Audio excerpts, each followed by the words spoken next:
The wind howled through the narrow alleyway of a dusty Afghan village as the convoy rolled in under the fading sun, its Humvee tires crunching on gravel like distant thunder, marking the arrival of a team few dared to cross, the Navy SEALs, silent, precise, and lethal. Among them was Lieutenant Commander Sarah Shadow Kane, one of the most feared and respected operators in the entire unit, a woman whose calm eyes had seen the unthinkable and whose presence alone could silence a room full of men twice her size. Born in the rugged terrains of Montana, raised by a military father and a mother who taught her resilience, Sarah had trained her body into a machine and her mind into an unbreakable fortress. The mission that day was supposed to be simple: extraction of an embedded informant before a local warlord's men could intercept him. But fate had other plans. As the SEALs approached the village, communication lines went dead, their comms jammed, and within moments, the rhythmic sound of gunfire erupted from the hills. Sarah ordered her team to form up, her voice steady even as bullets whistled past. They returned fire with deadly precision, their movements synchronized like a choreographed dance of war. When the dust settled, Sarah moved ahead with 2 operators to locate the informant, unaware that they were walking straight into an ambush. In the chaos, she was separated, ambushed, and captured by local militants who had been tipped off about the mission.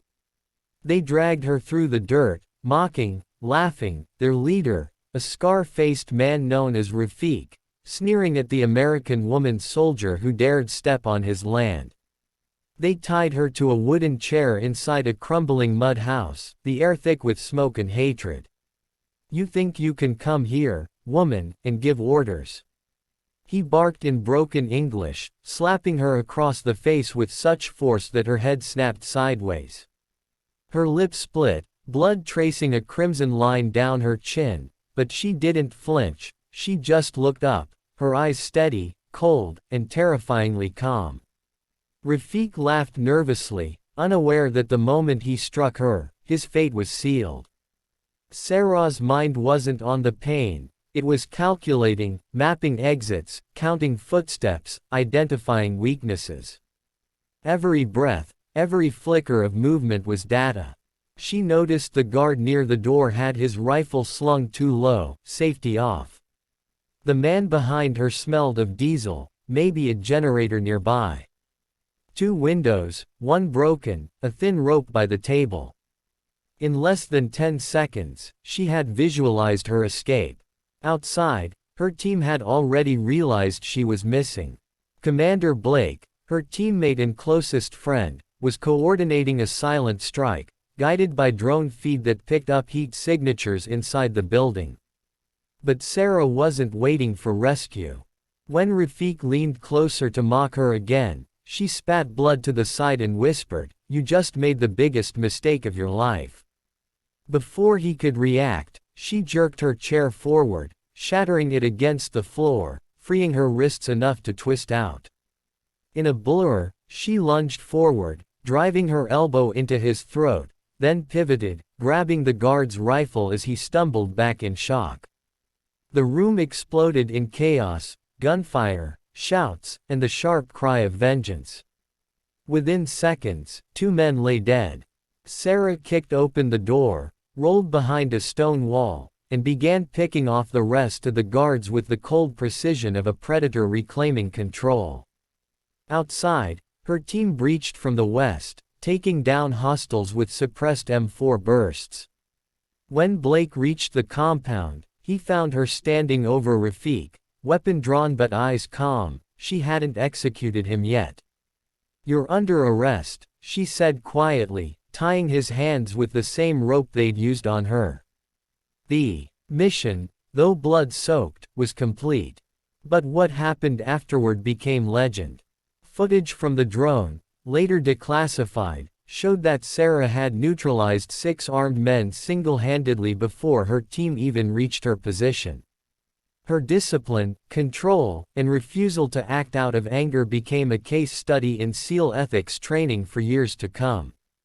Yet that wasn't the last time she'd face darkness.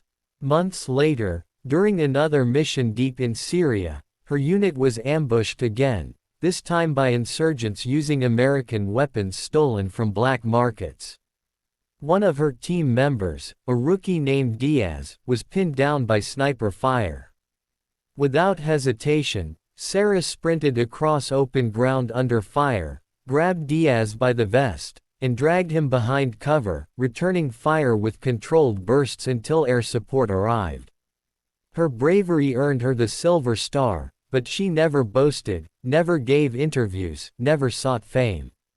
She said only one thing during the medal ceremony: strength isn't about how hard you can hit, it's about what you can take and still keep moving.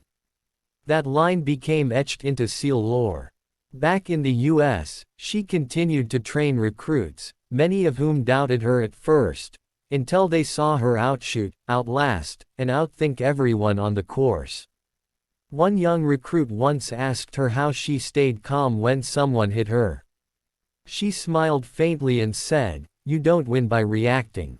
You win by staying 2 steps ahead." Years later, in a rare television documentary, footage showed her standing on a windy beach, her hair tied back, waves crashing behind her, saying, "That slap wasn't an insult. It was a reminder. A reminder that pain is temporary, but purpose is forever." Her legacy became the embodiment of SEAL resilience, a symbol that power doesn't come from muscle or rage, but from mastery, discipline, and heart. The men who once doubted her learned the hard way that respect isn't demanded, it's earned, and sometimes, it's earned through fire. When her story reached the world, millions were inspired by the quiet strength of a woman who never sought revenge but taught an entire generation that dignity, courage, and restraint are the deadliest weapons of all. And that's why, to this day, every SEAL trainee who walks into that training hall reads her name etched on the wall, not as a warning, but as a legacy. Because they know, from her story, that if you ever think of crossing a Navy SEAL, remember, they don't break, they don't beg, and they never back down. They adapt, endure, and when the time comes, they strike with precision that no slap, no insult, and no enemy can ever erase.